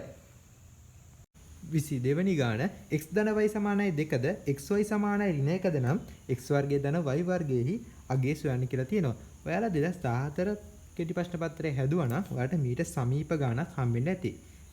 අපි යමු මේ ගාන මොකද්ද කරන්න කියලා බලමු. දැන් අහන්නේ මොකද්ද? අහන දේවල් ඉස්සලා පැහැදිලි කරගන්න. මෙන්න මෙහෙම අගය ඔයාලට දත්ත දෙකක් දීලා දිනවා. අහන්නේ x වර්ගයේ ධන y වර්ගයේ අගේ කීයද කියලා. දැන් ඔයාලට දීලා තියෙන දත්ත මොනවද? x ධන y සමානයි 2යි xy සමානයි ඍණ 1යි. දැන් මේ දෙකේම කොහෙවත් x වර්ගයක් y වර්ගයක් සම්බන්ධ වෙලා නැහැ නේද බලන්න. දැන් අපි කොහොමද මෙන්න මේ දෙකෙන් x වර්ගයක් හරි x වර්ගය දන y වර්ග x වර්ගයකුයි y වර්ගයකුයි තියෙන එකක් හදාගන්නේ. දැන් ඔයා දන්නවා මොකක් හරි ප්‍රකාශනයක් වර්ග කරොත් මොකද වෙන්නේ? ඒකේ වර්ගපද හම්බ වෙනවනේ. දැන් ඔයා බලන්න දීලා තියෙන දත්ත දෙකෙන් මේ දෙක මොකක් හරි වර්ග කරාම මෙන්න මේ වගේ කෑල්ලක් එනවද කියලා. අපි දැන් බලමුකෝ මෙන්න මේක ඉස්සෙල්ලාම දැන් මේ xy කියන එක වර්ග කරොත් මොකද වෙන්නේ? x වර්ගය y වර්ගය කියලා. දැන් මෙහෙම ප්‍රකාශනයක් එන්නේ නැහැ නේ බලන්නකෝ. xy කියන එක වර්ග කරොත් කොහොමද එන්නේ? x වර්ගය y වර්ගය කියලා. දැන් අපෙන් අහන්නේ x වර්ගය y වර්ගය නෙමෙයිනේ. x වර්ගය ධන y වර්ගය. මේකේ තියෙන්නේ x වර්ගයේ ගුණිතයක් y වර්ගය කියලා. ඒක නිසා මෙන්න මේක හදාගත්ත එක වැඩක් නැහැ කියලා ඔයාලට තේරෙන්න ඕන. බලමු. මේක වැඩක් නැහැනේ. බලමු මෙන්න මේ කෑල්ල වර්ග කරොත් මොකද්ද වෙන්නේ කියලා. මොකද්ද? x ධන y සමානයි 2 කියලානේ තියෙන්නේ. අපි මේ දෙපැත්තම වර්ග කරමු. එතකොට මේකෙත් වර්ග එනවා, මේකෙත් වර්ග එනවා. එතකොට ඔයාලා දැනගෙන ඉන්න ඕනේ x ධන y එකේ වර්ගය කොහොමද එන්නේ කියලා. x ධන y එකේ වර්ග කොහොමද එන්නේ? x වර්ගය ධන 2xy ධන y වර්ගය සමානයි 2 වර්ගය කීයද? 4යි කියලා එනවා. දැන් අන්න ඔයාලට උඩින් හොයන්න කියලා තිබ්බ පද දෙක මෙන්න මෙතෙන්දි මතු වුණා. මොකද්ද? x වර්ගය කියලා මෙතනින් ආවා, y වර්ගය කියලා මෙතනින් ආවා. ඊට අමතරව තවත් කෑල්ලක් ඇවිල්ලා තියෙනවා. බලමු එන්නේ කෑල්ලට අපිට අගයක් හොයාගෙන මෙන්න මේ x වර්ගය ධන y වර්ගය කියන එක තනි කරගන්න පුළුවන්ද කියලා. අපි x වර්ගය ධන y වර්ගය කියන එක එකට ලියමුකෝ. එක සමානයි 4 ඍණ 2xy කියලා ලියා ගන්න පුළුවන් නේ. දැන් අපි මේ කරේ x වර්ගය ධන y වර්ගය කියන එක තනි කරගත්තා. ඒකට න අගේ මෙන්න මේක සුළු කරාම තමයි එන්නේ. දැන් එතකොට 4 ඍණ 2xy කියලා එකක් තියෙනවා. බලමු අපිට xy කියන එක හොයාගන්න තැනක මොකක් හරි දත්තයක් දීලා තියෙනවද කියලා. දැන් මෙන්න මෙතන ඔයාලට පේනවා xy සමානයි ඍණ 1යි කියලා දීලා තියෙනවා. එතකොට xy කියන තැනට ඔයාලට ඍණ 1 ආදේශ කරන්න පුළුවන්. මෙන්න මේක සුළු කරාම ඔයාලට එනවා මෙන්න මේ x වර්ගය ධන y වර්ගයට අදාළ අගය මොකක්ද කියලා. එතකොට 4 ඍණ 2 ඍණ 1කින් වැඩි කරාම කීයද? ඍණ වැඩි කරාම ධන වෙනවා. ඒකවා දැන පොඩි කාලේ දන්න කරුණා. එතකොට 4 ධන 2 අවසන් උත්තර ඔයාලට එනවා ධන 6යි කියලා. කීයද? ධන 6යි. ආයෙත් බලන්න මොකද කරේ? දැන් ඔයා හොයන්න කියලා තිබ්බ මෙන්න මේක. මොකද්ද කරන්න කියලා දන්නේ නැහැ. දීලා දිනවා මෙන්න මෙහෙම දත් දෙක. දැන් දත් වල තියෙන්නේ මෙන්න පළවෙනි බලන්න මේ x ධන y වර්ග මුකුත් නැහැනේ. වර්ගයක් හදාගන්න බලමු මෙන්න මේ දෙකෙන් කැමති එකක් ඔය ඉස්සෙල්ලාම වර්ග කරලා බලන්න. දැන් අපි ඉස්සෙල්ලාම තෝරගත්තේ මෙන්න මේක වර්ග කරලා බලන්න. ඒක වර්ග කරාම වට x වර්ගය y වර්ගය කියලා. එහෙම එකක් නෙමෙයිනේ. ඒක නිසා ඒක වැරදි. ඊළඟට අපි බැලුවා මෙන්න මේක. මෙන්න මේ පළවෙනියට දීලා තිබ්බ එක වර්ග කරලා බැලුවා. දෙපැත්තම වර්ග කරාම මෙන්න මෙහෙම ප්‍රකාශනයක් ආවා. එන්නේ එකේ x වර්ගයයි y වර්ගයයි කියන පද දෙක අඩංගු වෙලා තිබ්බා. ඊට අමතරව තව 2xy කියන පදයක් අඩංගු වෙලා තිබ්බා. එතකොට අපි බැලුවා මෙන්න මේ 2xy එහා පැත්තට ගෙනහිල්ලා මෙන්න මේකට අගයක් හොයාගන්න පුළුවන්ද කියලා. එතකොට අපි දැක්කා මෙන්න මෙතන xy ට අගයක් දීලා තියෙනවා. එතකොට xy කියන එකට අපි මෙතන ආදේශ කරලා අවසන් උත්තරේ x වර්ගය ධන y වර්ගයට උත්තරේ 6යි කියලා හොයාගත්තා. 23 වෙනි ගාන OQ යනු රූපයේ දැක්වෙන වෘත්තයේ අරයක් වන අතර QP යනු එම වෘත්තයට අඳින ලද ස්පර්ශයකයකි. OP රේඛාව හා වෘත්තයේ R හිදී ඡේදනය වේ දී ඇති දත්ත මගින් RP හි දිග සෙන්ටිමීටර වලින් සොයන්න කියලා තමයි කියලා තියෙන්නේ. එතකොට දැන් මෙන්න මේකේ හොයන්න කියලා තියෙන්නේ මොකද්ද? මෙන්න මේ RP දිග. දැන් එතකොට ඉතුරු මේ QP එකයි OQ එකයි දත්ත විදියට අගයන්ගෙන් දීලා තියෙනවා. දැන් මේ ඕනම ළමයට එකපාර මෙන්න මේ RP කියන අගය හොයන්න බෑනේ. එන්න ඒක තේරුම් ගන්න ඕන. දැන් එතකොට ළමයෙක් මෙන්න මේ PO දිග හොයාගෙන ඊට පස්සේ මෙන්න මේ දිග අඩු කරා නම් මෙන්න මේ දිග එනව නේද බලන්න. අපිට එහෙනම් මෙන්න මේ දිග නම් හොයාගන්න පුළුවන්. එතකොට ඒ දිග හොයාගෙන මෙන්න මේ දිග අඩු කරා නම් අපිට කියන RP දිග හොයාගන්න පුළුවන්.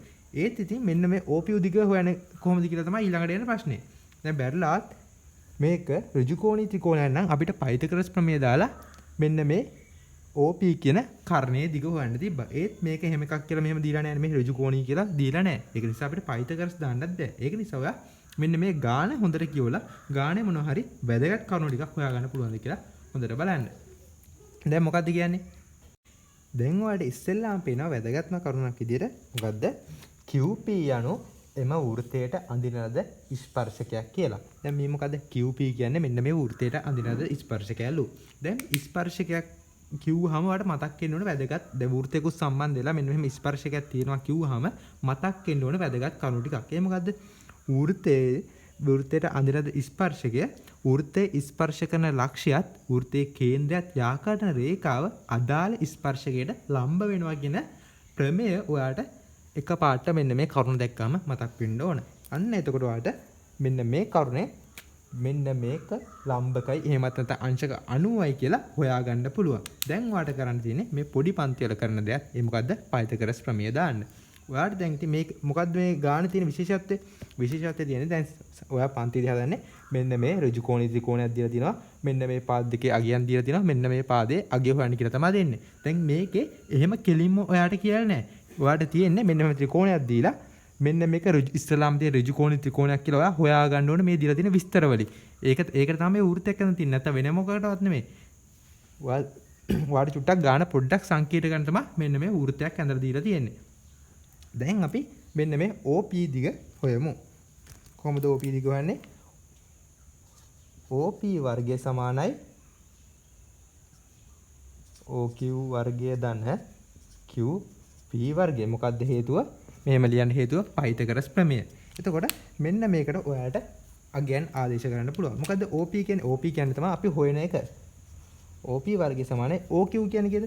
OQ කියන්නේ සෙන්ටිමීටර් 3යි. 3 වර්ගය. QP කියන්නේ මොකද්ද? QP කියන්නේ මූල 40 වර්ගය. දැන් අපි මේක සුළු කරමු.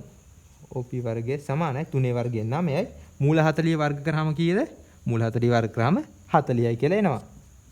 එතකොට OP වර්ගය සමානයි 49යි. දෙපැත්තෙන් අපි වර්ග මූල ගමු.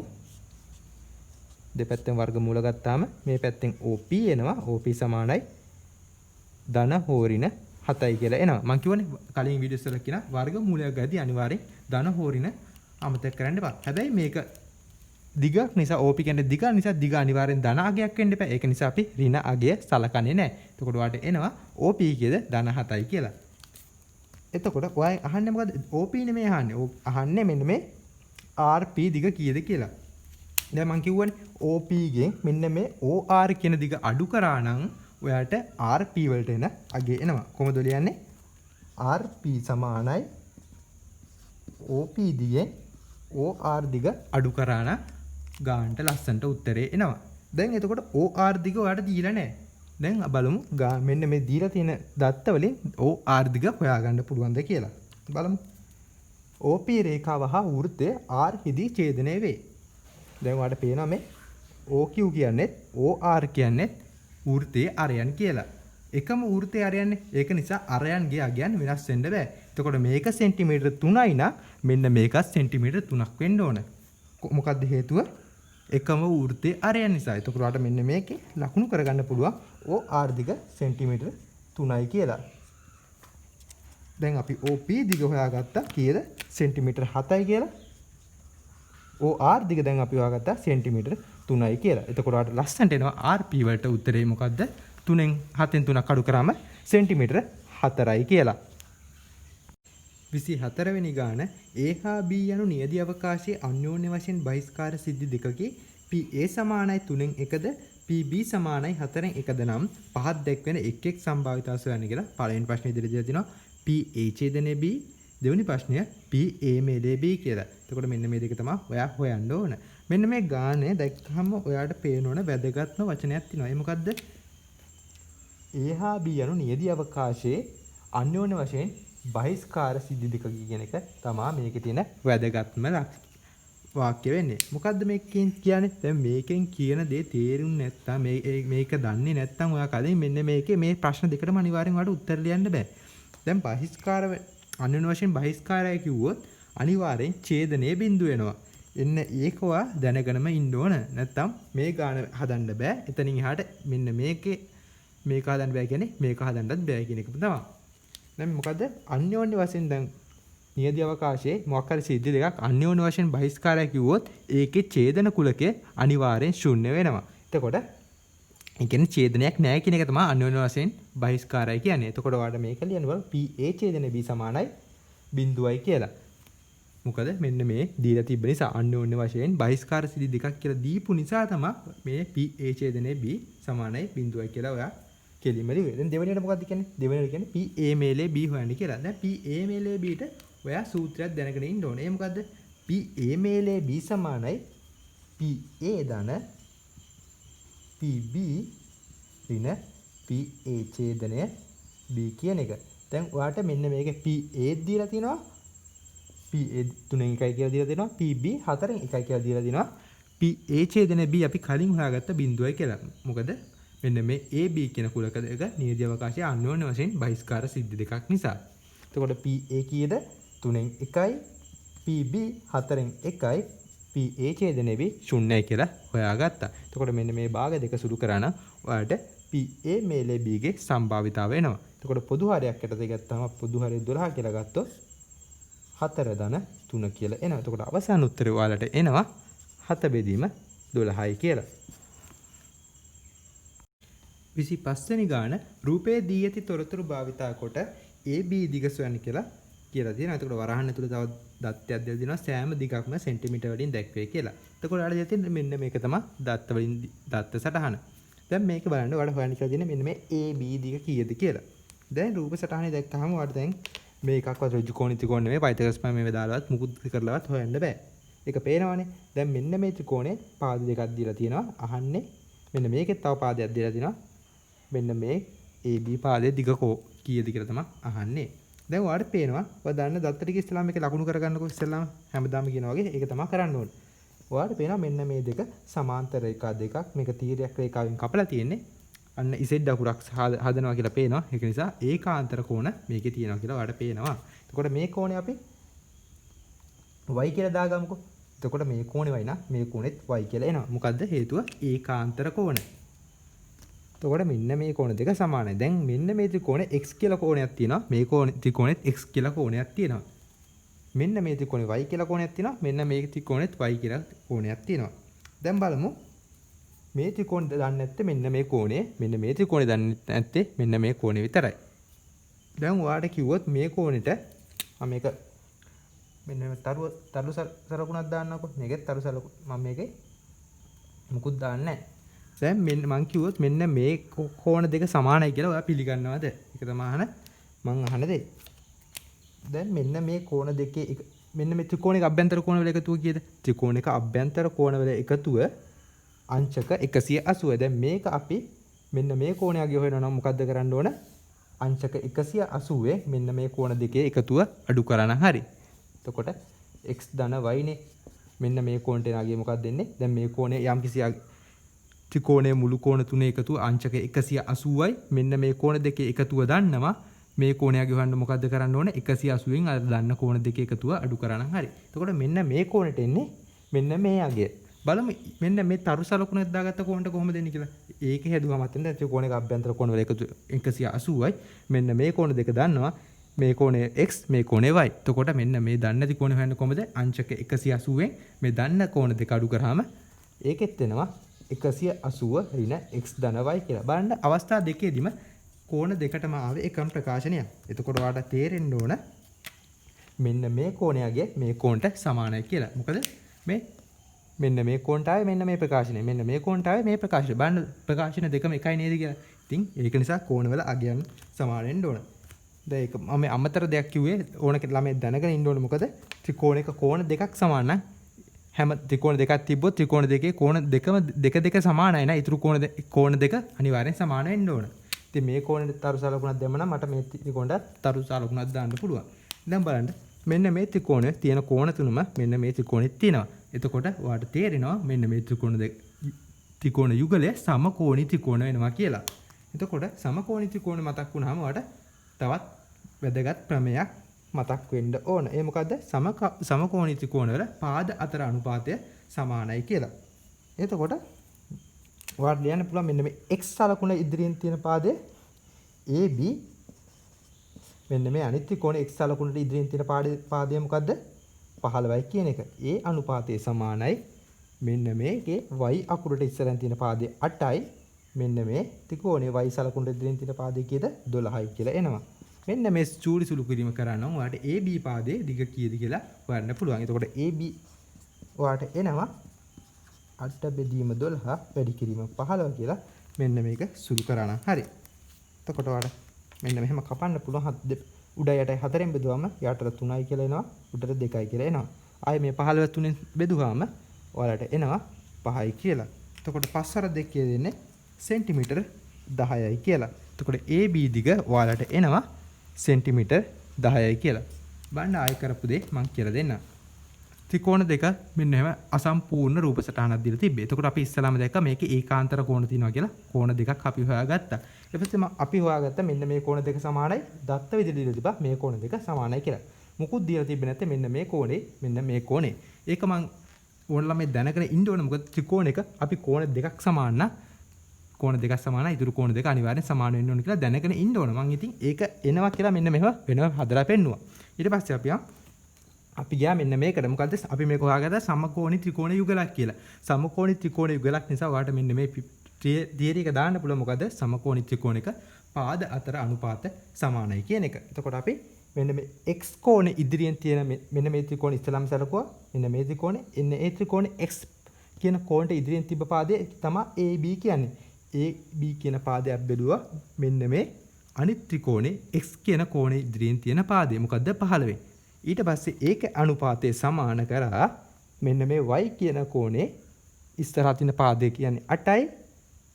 මෙන්න මේ අනිත් ත්‍රිකෝණේ y කෝණේ ඉදිරියෙන් තියෙන පාදය සෙන්ටිමීටර 12 කියන එකෙන් බෙදුවාම එන්න ඒ අනුපාත දෙක සමානයි කියලා අර තියරි එකෙන් අපි ලියාගත්තා. එතකොට ඔයාලට දන්නේ නැත්නම් මෙන්න මේ AB කියන එක විතරයි අපි AB යුක්ත කරා. එතකොට AB ට මෙන්න මේ ප්‍රකාශනයක් ආවා. ඒක සුළු කරාම ඔයාලට AB සමානයි සෙන්ටිමීටර 10යි කියලා ආවා. 26 වෙනි ගාන රූපයේ දැක්වෙන ABCD සමාන්තරාශ්‍රය වර්ගඵලය වර්ග සෙන්ටිමීටර 30කි. තවද CF ලම්බයි DF හා CF සමානයි සෙන්ටිමීටර 3ක් වේ. ED හිදිග සෙන්ටිමීටර වලින් සොයන්න කියලා තමයි තියෙන්නේ. මෙන්න මෙතන විශේෂ සලකුණක් තියෙනවා. CF DE ට ලම්බයි කියන එක තමයි මෙන්න මේ සලකුණෙන් අදහස් කරන්නේ. දැන් එතකොට ගාන කියන්නේ මෙන්න මේ ED වල දිග කීයද කියලා හොයන්න කියලා දෙන්නේ. එතකොට ABCD සමාන්තරාශ්‍රය වර්ගඵලය වර්ග සෙන්ටිමීටර 30ලු. දැන් මම මේ ගාන හදන්න කලින් කියනවා මෙන්න මේ ABCD සමාන්තරාශ්‍රය වර්ගඵලය වගේ මෙන්න මේ DCE ත්‍රිකෝණයේ වර්ගඵලය ඒකෙන් භාගයක් කියලා. මොකද්ද කිව්වේ? මෙන්න මේ DCE ත්‍රිකෝණයේ වර්ගඵලය මේ මුළු සමාන්තරාශ්‍රයෙන් වර්ගඵලයෙන් භාගයක් කියලා. ඒක වෙන්නේ කොහොමද? මම ඒක වෙන විදිය ඔයාලට වෙනම පැහැදිලි කරන්නම්.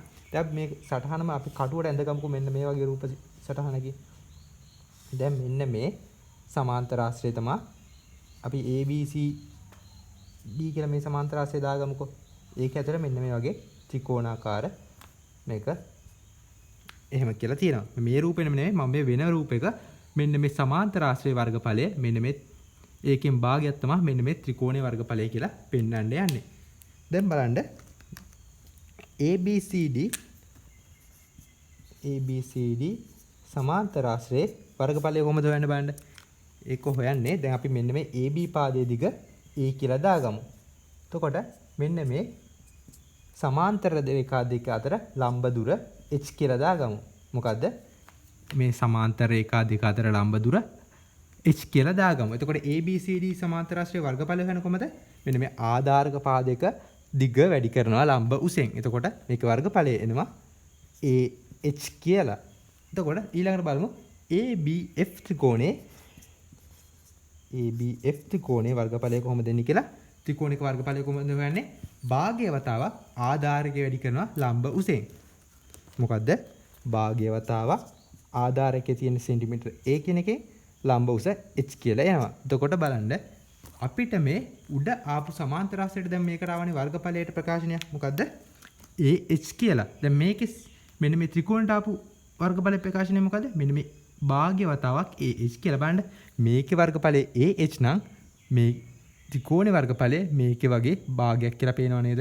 දැන් අපි හොයාගත්තා මෙන්න ඔයාලට දැන් පැහැදිලි මෙන්න මේ සමාන්තරාශ්‍රය වර්ගඵලය වගේ භාග්‍ය ගුණයක් තමයි මෙන්න මේ ත්‍රිකෝණේ වර්ගඵලය. ඒවයි නැත්නම් මෙහෙම කියනවා නම් මෙන්න මේ ත්‍රිකෝණේ වර්ගඵලයෙන් දෙගුණයක් තමයි මෙන්න මේ සමාන්තරාශ්‍රය වර්ගඵලය.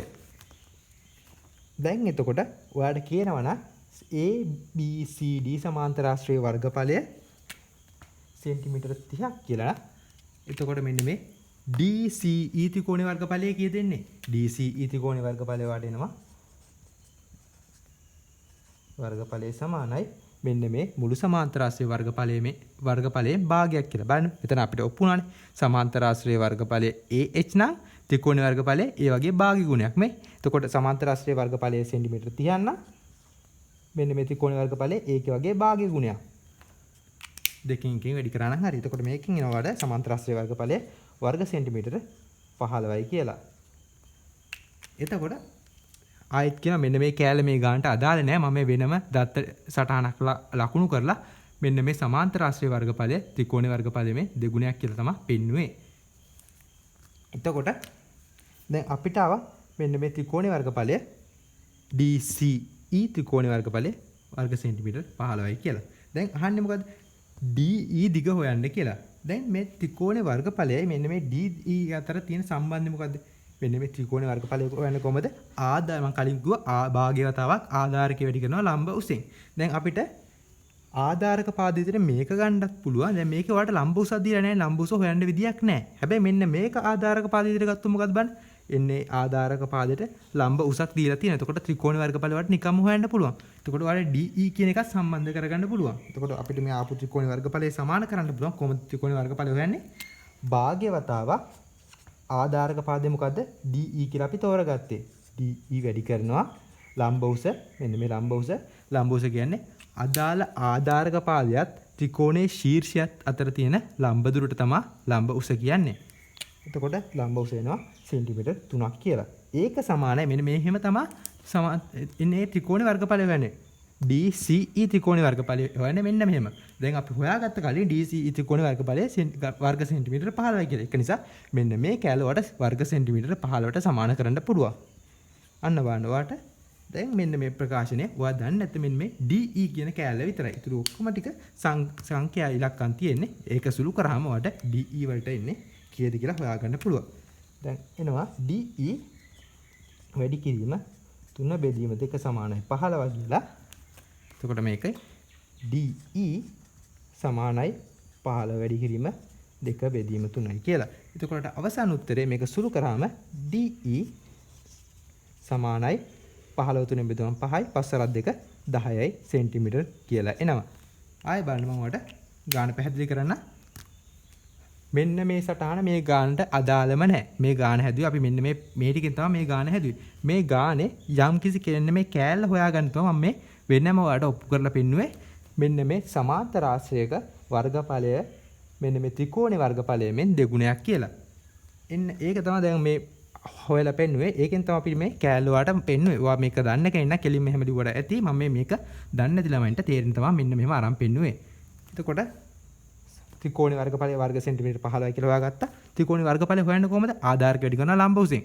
භාග්‍යවතාවක් ආධාරක වැඩි කිරීමෙන් ලම්බ උස. ඉන්න ඒක අනුව ඔයා DE සම්බන්ධ කරගෙන මෙන්න මේ හොයාගත්ත වර්ගඵලය සමාන කරලා DE ට අගයක් හොයාගත්තා.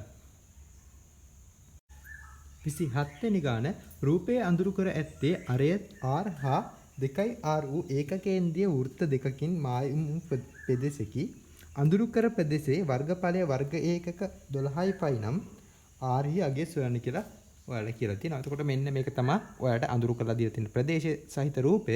එතකොට හොයන්න ඕන මෙන්න මේ R කීයද කියලා තමයි. දැන් එතකොට ඔයාලට කියලා තියෙනවා අඳුරු කර ප්‍රදේශයේ වර්ගඵලය වර්ග ඒකක 12ක්ලු. එතකොට අඳුරු කර ප්‍රදේශයේ වර්ගඵලය ඔයාලට දීලා තියෙනවා. එතකොට අඳුරු කර ප්‍රදේශයේ වර්ගඵලය ඔයා කොහොමද හොයන්නේ? මෙන්න මේ විශාල වෘත්තයේ වර්ගඵලයෙන් මෙන්න මේ කුඩා වෘත්තයේ වර්ගඵලය අඩු කරා නම් මෙන්න මේ අඳුරු කරපු කොටසේ වර්ගඵලය ලබා ගන්න පුළුවන්. එතකොට අරය R වෙච්ච වෘත්තයක වර්ගඵලය හොයන්නේ කොහොමද? 5R වර්ගය කියන සූත්‍රයෙන්.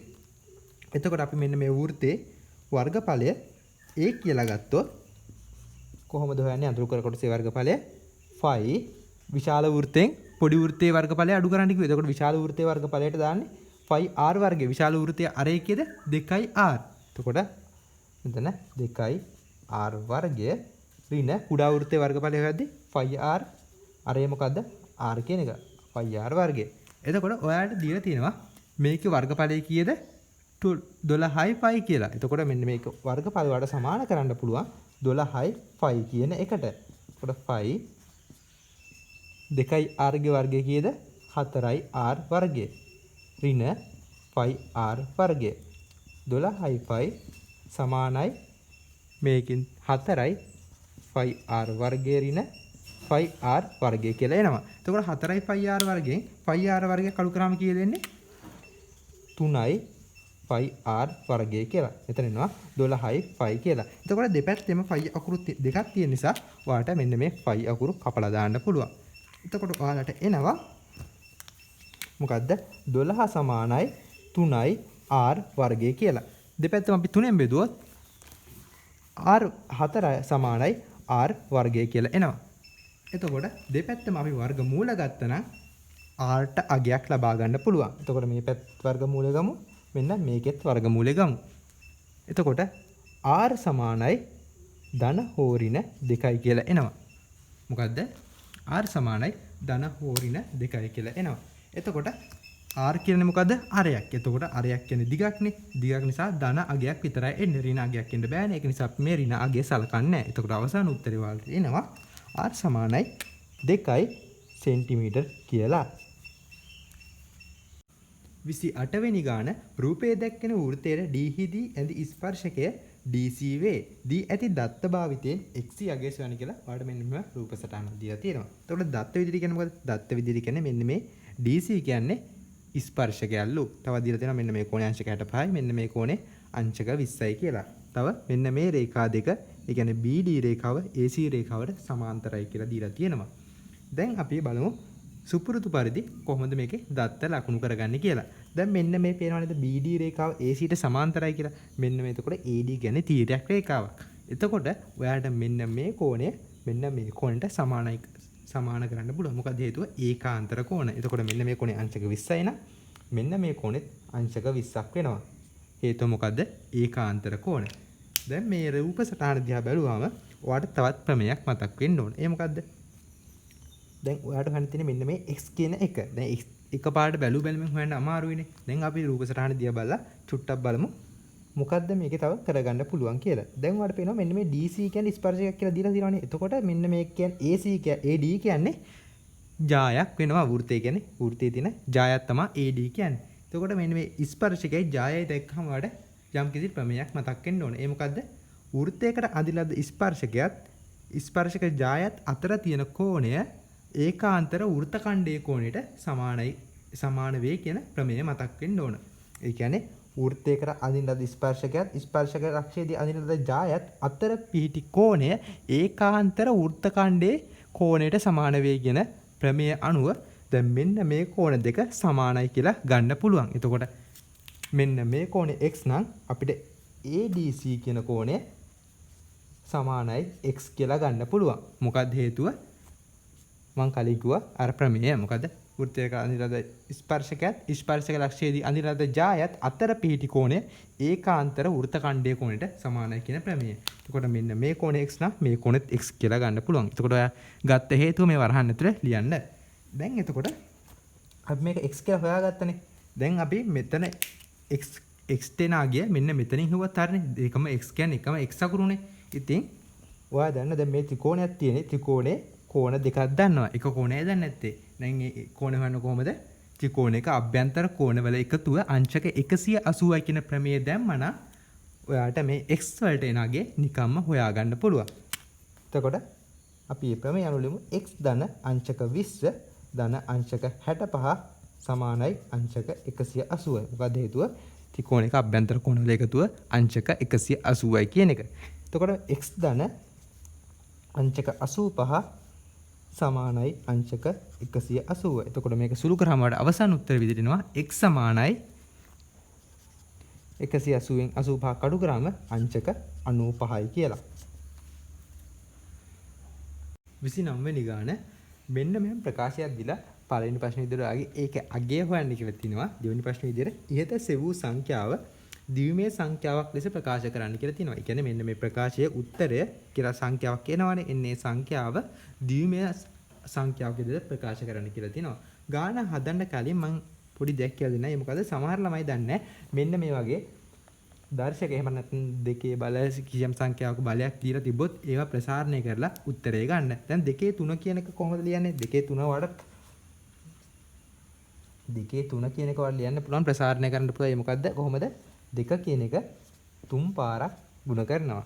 එන්න ඒකනේ 2 3 වෙනි බලය කියන්නේ. දෙකේ පස්වෙනි බලය අපි හිතමුකෝ. දෙකේ පස්වෙනි බලය කියලා ලිව්වොත් ඔයා දෙක කියන සංඛ්‍යාව පස් වතාවක් එක දිගට ගුණ කරන්න ඕන.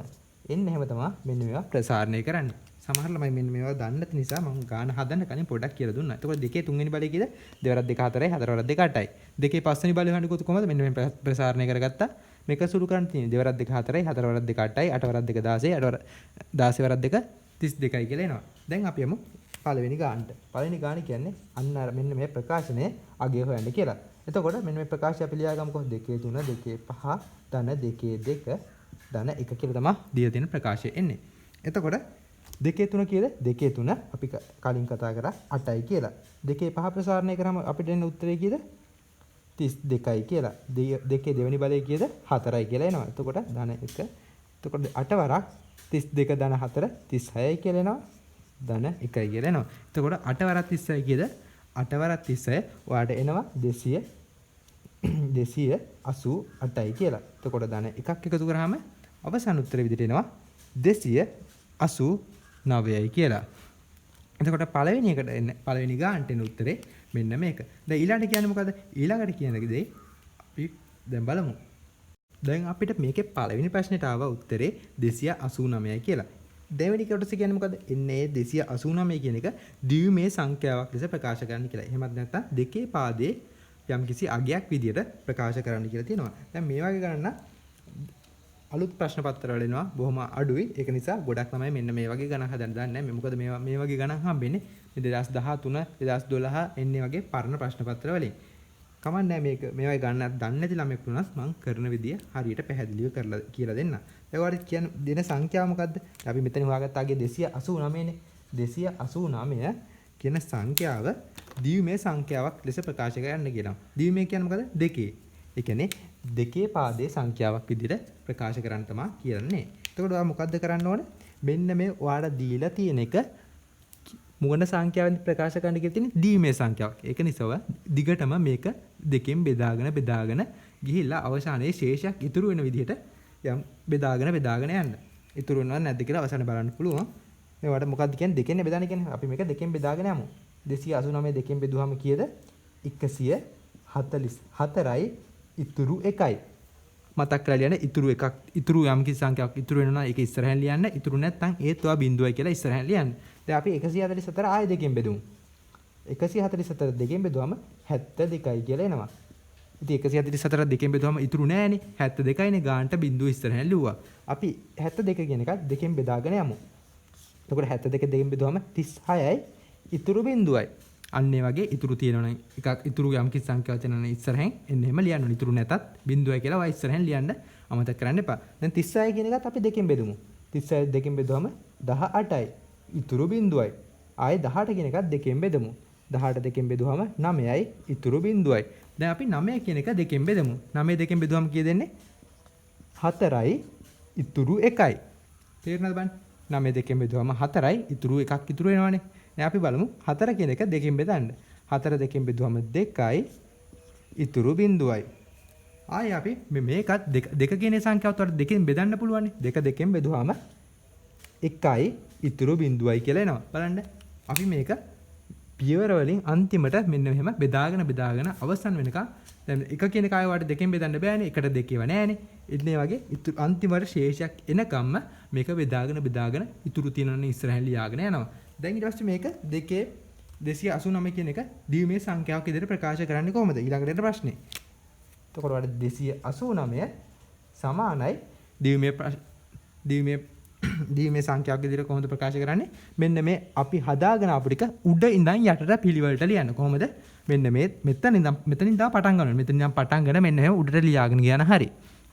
ඉස්සෙල්ලාම තියෙනවා 1 ඊට පස්සේ බිඳුව ආයෙත් බිඳුව ආයෙ 1 ආයෙ බිඳුව ආයෙත් බිඳුව ආයෙත් බිඳුව ආයෙත් බිඳුව ආයෙ 1 කියලා මෙන්න මෙහෙම ඔයාලට එනවා. ඊට පස්සේ ඔයාගෙන් කියන්නේ ද්විමේ සංඛ්‍යාවනේ. ඒ කියන්නේ දෙකේ පාදයේ සංඛ්‍යාවක් විදිහට ලියන්න කියන්නේ. එතකොට අවසාන උත්තරේ මෙන්න මෙම දෙක පාදයේ කියලා ලියන්න අමතක කරන්න එපා. දැන් ඔයාලට මෙන්න මේ ගාන කතා කරලා ඉවරයි.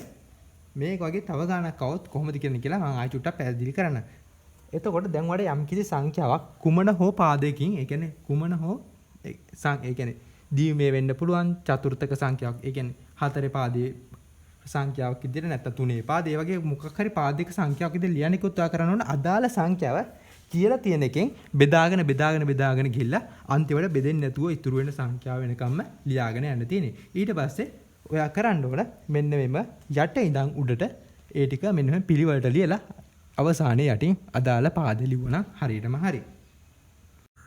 30 වෙනි ගාන A ධන B ධන C සමානයි 29 වෙන පරිදි හා ABC ගුණිතය හැකිතාක් උපරිම වෙන පරිදි එකිනෙකට වෙනස් A B හා C ධන නිකිල තුනක් සුවන කියලා තමයි තියෙන්නේ. එතකොට මෙන්න මේ ගාන තමයි 2013 අවුරුද්දේ ටිකක් අමාරු ගානකට තිබ්බේ. මෙන්න මේ ගාන ගොඩක් ළමයි try කරා වෙයි උත්තරේ ගන්න බැරිනවා ඒ අවුරුද්දේ ළමයින්ට. දැන් උනත් පාස් පේපර් හදන ළමයිට පාස් පේපර්ස් හදන ළමයින්ට මෙන්න මේ ගාන හදා ගන්න අමාරුයි. එහෙම නැත්නම් ගොඩක් වෙලා වෙනවා. බලමු මේ ගානේ තියෙන විශේෂත්වය මොකක්ද කියලා. දැන් ඔයාලට කියලා තියෙනවා මෙන්න මේ ගානේ A B C කියන ධන නිකිල තුනක් හොයන්න කියලා. හැබැයි නිකම්ම හොයන්න බෑ.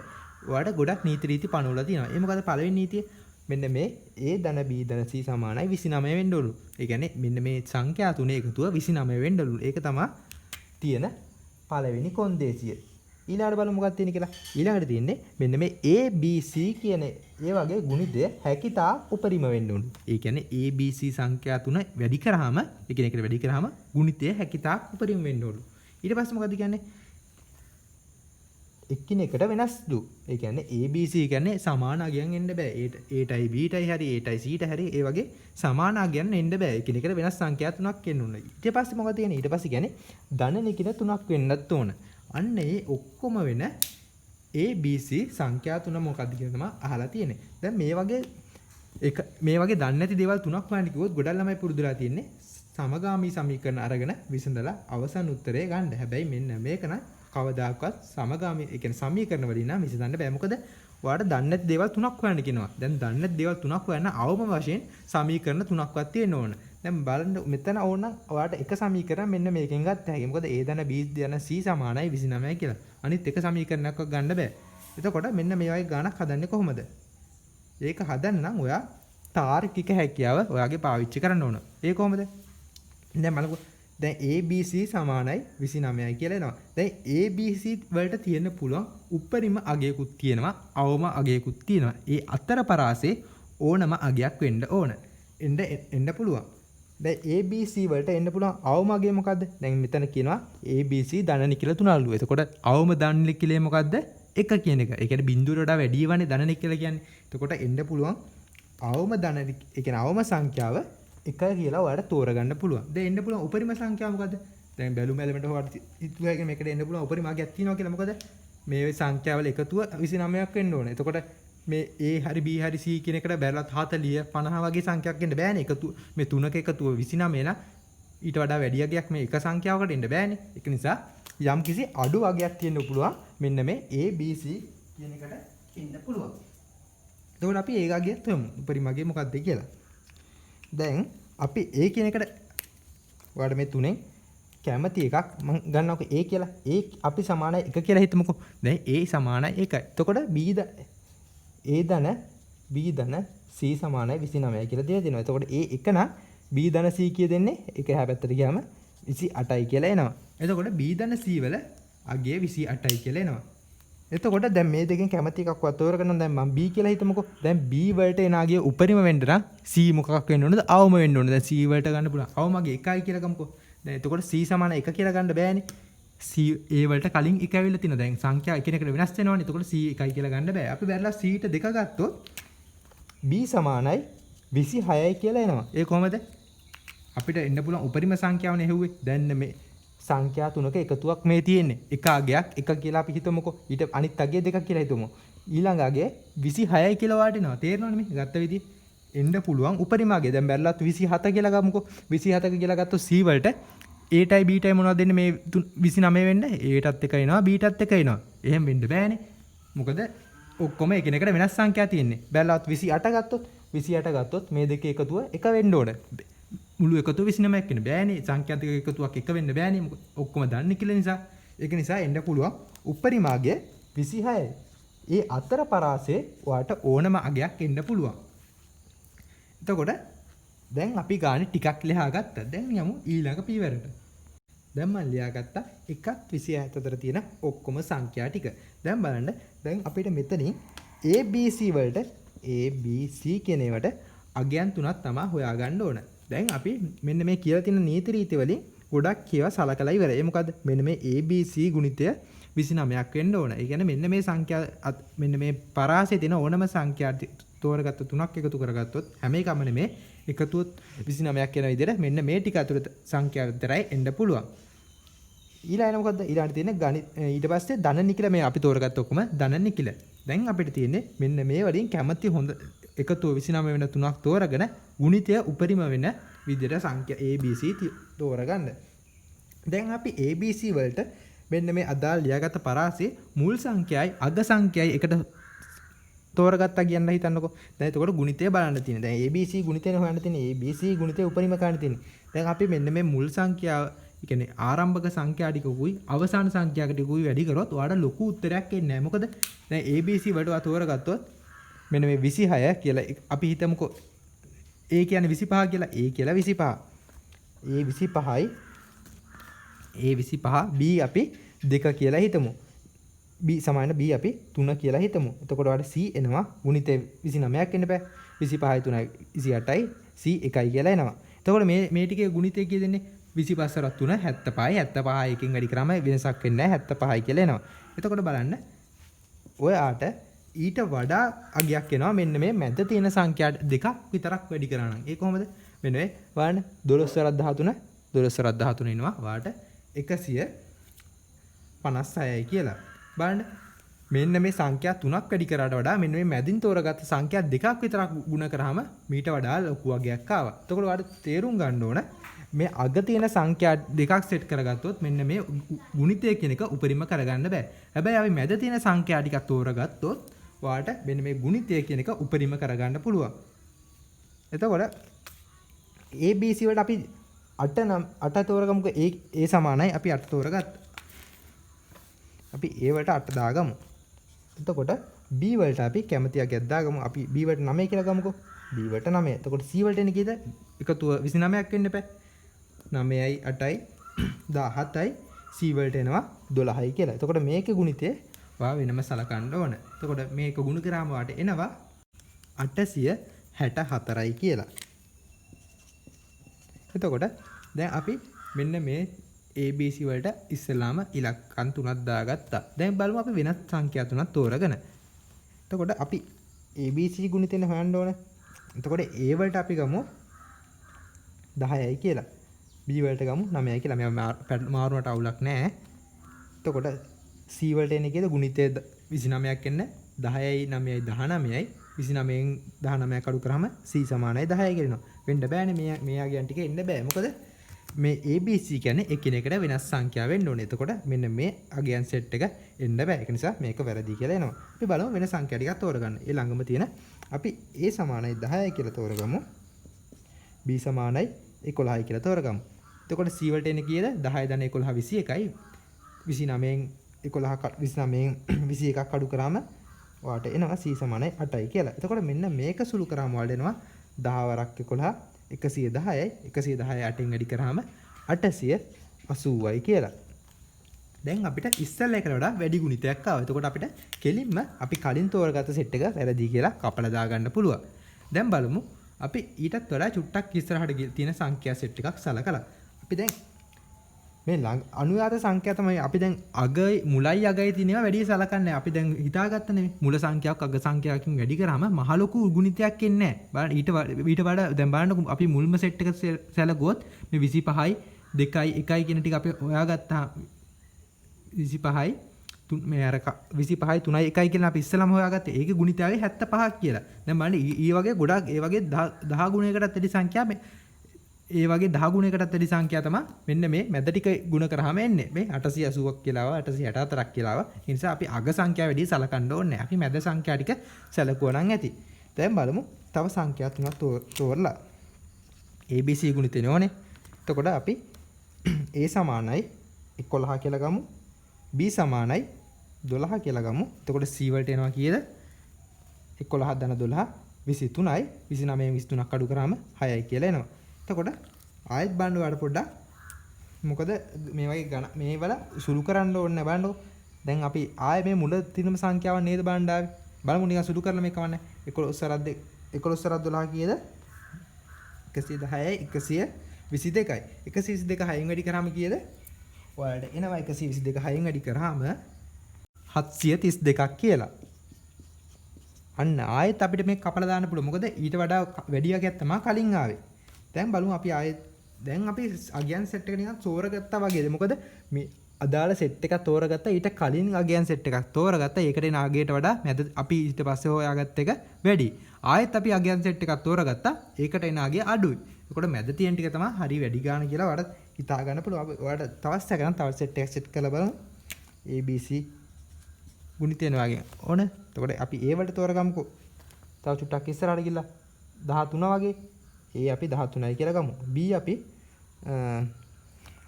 14යි කියලා ගමුකෝ. එතකොට ඔයාලට C එනවා 13යි දැන් 14යි 2යි 27යි කියලා එනවා. 29න් 27ක් අඩු කරාම 2යි කියලා එනවා. එතකොට මෙන්න මේ ටිකේ ගුණිතය බලමු. බලන්න අවශ්‍යත් නැහැ. මොකද මේවට වඩා අඩු වගයක් එන්නේ කියලා ඔයාලට පේනවා. එතකොට අපිට මෙන්න මේ අගය හරි කියලා හොයාගන්න පුළුවන්. එතකොට A වලට එනවා 10 ABC අගයන් මාරු වෙන්න පුළුවන්. මොකද ඔයා හරියටම දන්නේ A කියන්නේ මොකද B කියන්නේ මොකද C කියන්නේ මොකද කියලා. එතකොට අගයන් තුනක් හොයන්න කොහම 10 11 8 කියන එක ඔයා ලිව්වනම් හරියටම හරි. දැන් මේකේ මොකද්ද අපි කරේ? ආයෙත් මම චුට්ටක් කියන්න. ඉස්සෙල්ලාම ඔයාට මෙන්න මේකේ මුල නීති රීති වගේ අද්දි තිබා ගාන හදන්න කලින් අපි ඒවා වැදගත් කරුණු ටික මාක් කරගත්තා. ඉතින් එන්නේ කියන නීති රීති වලට අනුව ඔයාට මේ දැන් ABC වලට එන්න පුළුවන් උපරිම යම්කිසි A සංඛ්‍යා අපි A හරි B හරි C වලට හරි එන්න පුළුවන් උපරිම අගයකුත් තියෙනවා අවම අගයකුත් තියෙනවා. ඒ අතර පරාසය ඕන අගයක් එන්න පුළුවන්. අපි ඉතින් ඉස්සලාම හෙව්වා එන්න පුළුවන් අවම අගෙත් උපරිම අගෙත් මොනවද කියලා. ඒක අපි ඉස්සලා කතා කරන්නේ. ඊට පස්සේ අපි හෙව්වේ ABC දැන් අපි මෙන්න මේ අතර ඕනම සංඛ්‍යාවක් ABC වලට අපිට ගන්න පුළුවන් කිව්වා. ඊට පස්සේ හෙව්වේ ABC හරියටම හොයාගන්න මෙන්න මේ ABC තියෙන කැමති සංඛ්‍යා ටිකක් දාගෙන අපි එකිනෙකට ගුණ කරලා බැලුවා. දැන් එතකොට මුලදී කිව්වා මෙන්න මේ මුල් සංඛ්‍යාවකුයි අග සංඛ්‍යාවකුයි තෝරගත්තට වැඩක් නැහැ. මොකද එන්නේ ගුණිතයේ විදිහට එන්නේ ඉතා පොඩි අගයක්. ඊට වඩා වැඩි අගයක් මෙන්න මේ මැද සංඛ්‍යා සෙට් එකකින් තෝරගත්තාම ඔයාලට එනවා. ඒක ඔයාලට තහවුරුනානේ අපි බලමු පල්ලෙහා වැඩි කරලා බැලුවානේ. එතකොට දැන් අපි මැද සංඛ්‍යා ටිකෙන් කෝකද හරියක් කියලා තෝරගන්න ඕන. එතකොට මැද සංඛ්‍යා ටිකෙන් අපි අනුයාත සංඛ්‍යා ටිකක් තෝරගෙන මෙන්න මේ වගේ ගුණ කරලා බැලුවා. එතකොට ඔයාලට සැකනම් තව චුට්ටක් ඉස්සරහට ගිහිල්ලා තව චුට්ටක් පිටිපස්සේ තියෙන සංඛ්‍යා එකිනෙකට වැඩි කරලා බලන්න පුළුවන්. එහෙම ඕනේ නැහැ. මොකද මෙන්න මේ එන්න ඉස්සරහට යන්න එන්නේ ඔයාලට මේ චූටි එක අගයක් පොඩි වෙනවා මේ. අගයන් දෙකක් ලොකු වෙනවා. තව අගයක් පොඩි වෙනවා. ඉතින් එතකොට එන මුළු ගුණිතේ සමස්ත ගුණිතේ අර මැද සංඛ්‍යා එක ගාව වගේ තිබ්බ සංඛ්‍යා තුනක් ගුණ කරාම එන අගයට වඩා පොඩි අගයක් එන්නේ. එතකොට මෙන්න මේකේ අගය ඒ කියන්නේ ගුණිතේ උපරිම වුණාම 880යි කියලා එනවා. අදාළ සංඛ්‍යා තුන 10 8 11 කියලා තෝරගන්න පුළුවන්. එතකොට මෙන්න මෙතනින් 2013 පේපරේ සාකච්ඡාව අවසන්. අපි එහෙනම් ඊළඟ ප්‍රශ්න පත්‍රයෙන් හමු වෙමු.